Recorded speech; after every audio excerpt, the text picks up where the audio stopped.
throughout my entire ordeal.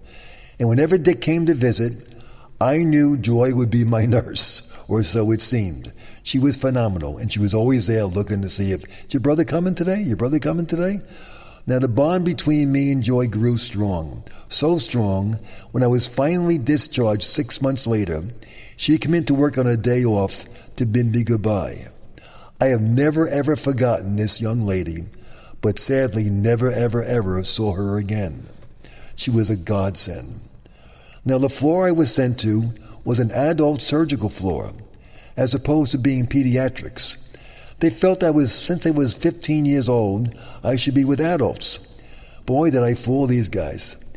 It became a most interesting, life-changing adventure I shared with some 25 different roommates over the course of 6 months. Now, my first room was with 3 young men who were in their late teens and early 20s. Now, once Mom and Dad and Dick left, the fun began. It was great. I wasn't sick. I'm just laying in this bed, and the guys made the new kid feel real welcome. Frankie was a cool guy. He was a Fonzie. He lived life really dangerously. Frankie was about to lose a leg because of a recent car accident. He was really happy to be alive. Now, on his right and directly across from me was a guy named Steve, a really funny guy who would constantly keep us laughing with his funny stories, his pranks on the nurses, and never-ending, continuously funny jokes. He was in for leg surgery, also due to a car accident. And to my left was a guy named Gary, Mr. Cool, who became the personal heartthrob for one of the really pretty young nurses, who always made sure to close the curtain when she attended to him. He didn't share what his ailment was, but we noticed that he certainly got a lot of closed door or closed curtain attention back then. Now, this guy, Steve, had a portable 8-track player, the guy opposite me. Remember the 8-tracks they had back then? He had that in his room, in our room. And he would blast the songs of the day, particularly Frankie Valli and the Four Seasons. And to this day, whenever I hear the song,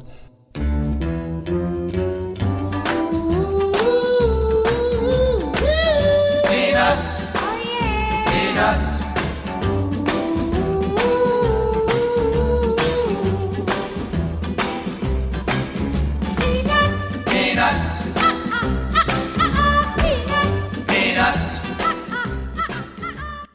When I hear Peanuts, my mind goes right back to that day in December 2nd, 1964, and these guys playing that song. Now, because of my new medical allies, I didn't have a chance to get homesick the first night. These guys were really cool. During the course of my initial time with them, I saw a totally different side of life.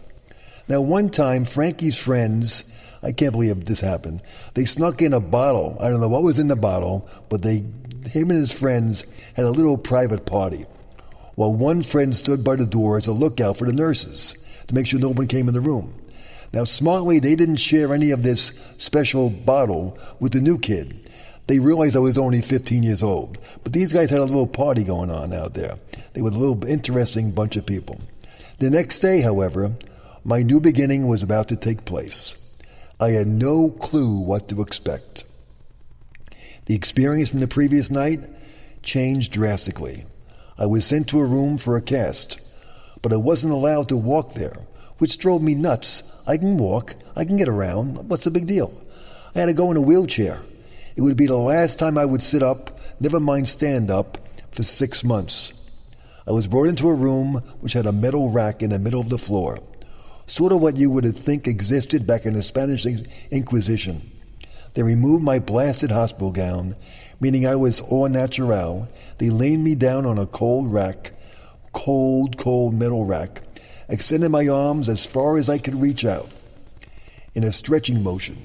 Then the good Dr. Kerner, whom I really grew fond of as a friend, ally, and trusted physician, proceeded to turn some clock-like dial, which stretched me out, basically trying to stretch my spine.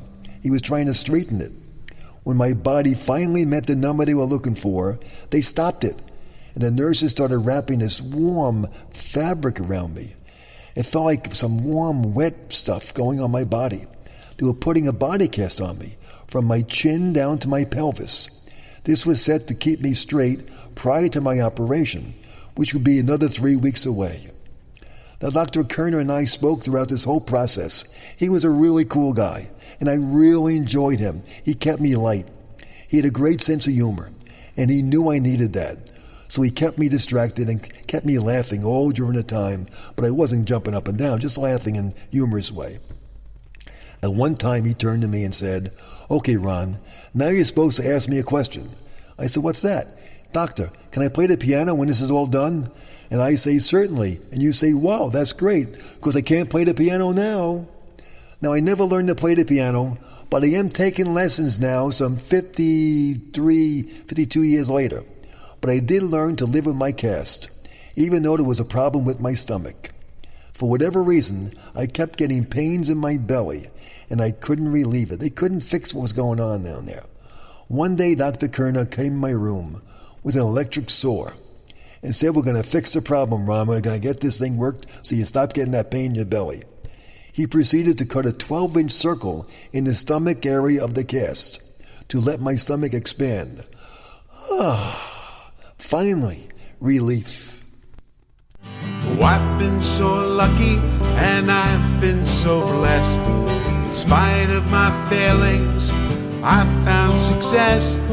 For I've known love and I've known good times, and I have known friendship and written some rhymes.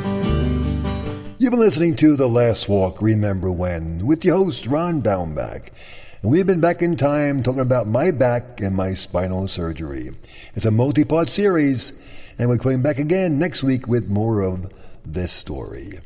My special thanks to Paul Cassone for the great song Here's to Good Friends, written, sung, and composed by Paul, and heard throughout our show. And a special thanks to my good buddy Mike for his great work in making our voice sound so much better from his studios in the state of Tennessee. And a special note of appreciation to a man named Chuck Christie, the owner of Talk Network Radio, for enhancing a wonderful sound that is heard around the world. Great job, Chuck. We all appreciate it. The book, The Last Walk in a Park, is available on Amazon.com and BarnesandNoble.com. It's in Nook, print, and Kindle version. And as mentioned, Ron's available to talk to your group about the people, place, and things from the 50s, 60s, and 70s. If you're interested, reach out. We'll do our best to be there. We'll be back next time on The Last Walk, Remember When, with more of this continuing saga of my spinal surgery. Have a great week. See you next time on The Last Walk, Remember When. Here's to good friends, the ones we hold dear, the ones who will tell us what we need to hear, the ones who love us, right or wrong. And to all those good friends who give you this song. And to all those good friends who give you this song.